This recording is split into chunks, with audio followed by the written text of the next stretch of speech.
What's up, everybody? OMMPgrower coming to you live from Oregon, and I'm coming to you with Justin Jenkins.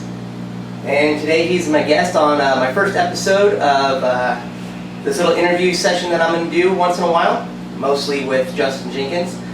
He's very informative in the cannabis world, not just here in Oregon, but nationwide, and he's going to tell us a little bit about what's going on in his world. Well, I got my own radio show with my co-host is Keith Manser of Oregon Cannabis Connection. We have a show every Tuesday night from 7 o'clock to 9 o'clock called Road Cannabis Radio on KSKQ 89.5 FM in Ashland, Oregon. But you can also stream it live anywhere in the world at every Tuesday night from www.kskq.org. You can see the link right here in the bottom of the screen. And well, last night we got into a little conversation about, well, we had this article. One of Mitch McConnell from Kentucky, this is one of those things I want to say is I'm not going to get political, I'm not going to pick a side or nothing, that's the point of this. One of Mitch McConnell's constituents wrote and asked him to stop the war on drugs, and especially marijuana. And Mitch McConnell wrote back to the guy that it has been known to cause death. Marijuana. And what we were mad about is, you know, sometimes if you like a politician, you don't care what they say. You're willing to forgive. Right. But no politician, no matter Republican, Democrat, Independent, Whig Party, if you will, the moment you start trying to use absolute untruths and lies to form any bit of legislation, I think it proves and shows that your other congruent thinking might be flawed. Right. Whether you're Democrat or anybody. That is just so categorically untrue. It blew my mind and Keith's mind. We couldn't believe it. You know, how could you see that it causes death? There hasn't been one recorded death ever. Maybe a bale fell on some guy in Colombia or something. Seems like scare tactics has been an object used in media and politics forever. Absolutely. That's why I did an article on propaganda. Nobody has seen anything like the propaganda machine against marijuana. You know, I'm not going to use any Nazi comparisons or anything like that. That, you know, but they were the ones that mastered it, and they would be so proud of, you know, our government for their propaganda usage. It's terrifying and terrible. Right. The fact that they've just Terrible. Right. Since the 1930s, 1937, we have seen everything from it causes rape. You know, it forces men to rape. It causes people to just stand up and jump out windows. You know, it causes kids to pull their dad's handgun out of the drawer and shoot each other with it. You know, now apparently it causes death. So what do we do? So the best thing you guys should do is, I really don't have the information on me right now. You'll find it. I want you to put it right here. Sure. All right. In the description. Mitch McConnell's address. You can write him to his office. You can find this information on the internet anywhere. Just type in Mitch McConnell's. You can even find his office phone number. Yeah. Public information. It's public information. It's on the internet. It's everywhere. So call this guy. Write this guy. Do whatever you can to just inform him. Be polite. Always be polite and nice. Definitely. When you talk to a congressman, they will not even read past "F you, Mr. whatever your name is." They just would crumple it up and throw it.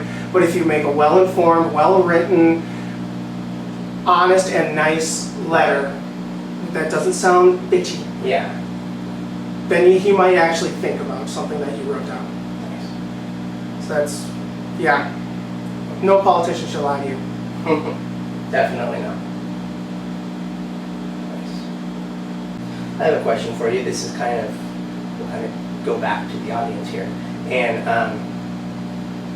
what are the chances, or what do you think, is there any possibility that Oregon or any other green state could overturn it and go back to taking this all away? At some point? No. No, this is a 20-ton train rolling downhill. It really is. They can throw sand on our tracks, but you can't stop it. In fact, I'm not gonna say 2012 is the year because who knows? Right. People have been saying that forever.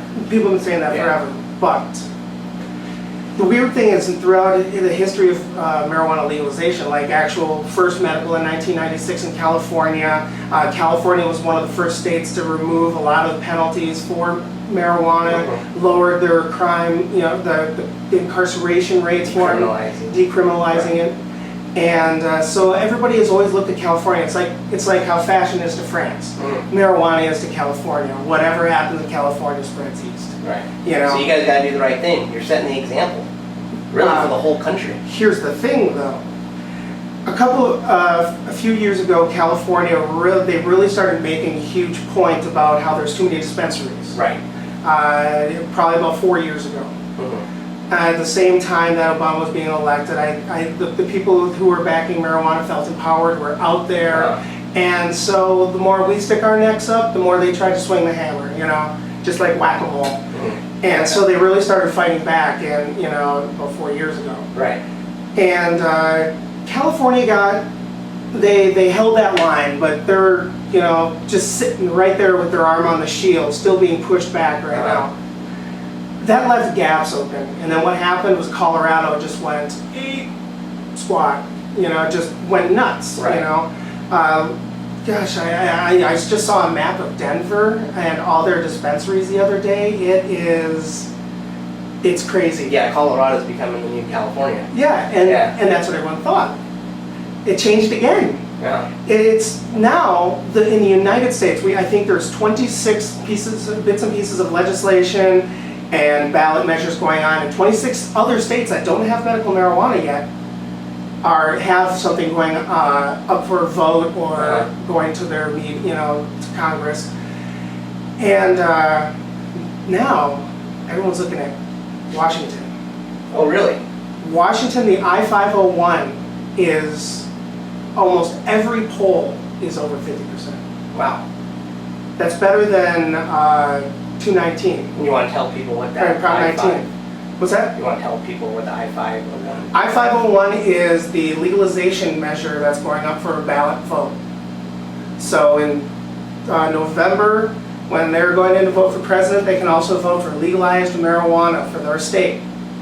Washingtonians, don't fail me. And here's the crazy thing about that. I would rather see that happen in Washington than a more, say, liberal state, even a state that, yes, because of the size of the city of Seattle, they're going to have a higher liberal, percentage. But there's just as many people that live outside of it. If they're polling at over 50%, that means that these people are being included in polling, and they're still saying yes. Right. And that could show other states that aren't as liberal that, hey, look, Washington's not maybe known in America's eyes as the liberal state of America. Yeah. And yet they're doing it. And Washington's not an easy state to make fun of. They're not a bad state. Their economy is not too bad. It's a beautiful place. And what it does is it makes it so that litigation in like the Supreme Court, they're not going to be the people that the court really would want to battle, hopefully. Sure. They're that just, makes sense. they're going to... They have low crime, they have, compared to other large cities, And even if it does, good. Set up a Supreme Court battle, because I want to see that win. Yeah, that'd be nice. If we get legalized marijuana in one state, that is the first domino, Yeah. And it will eventually happen. It's already going to happen. One thing I will say that this last year, 2011, was the most hardcore attack on the rights of medical marijuana users the United States had ever seen. And Oregon was definitely not left out of that loop. The amount of DEA raids here was pretty staggering. The amount of plants was bad. Yeah. And, you know, there's only 17, it was 16 states, District of Columbia, you know. There's not a lot for them to watch over. You know, it's easy to keep track of 17 states if you're a DEA. Right. You know. But, yeah, that's why I'm hoping Washington passes it. If they pass it, that sets up the battle. Yeah. Which we need. We need that conversation. Yeah. Obama, we need that conversation, Mr. Obama. Now he's watching my channel. Hopefully. Maybe. Alright. Sweet.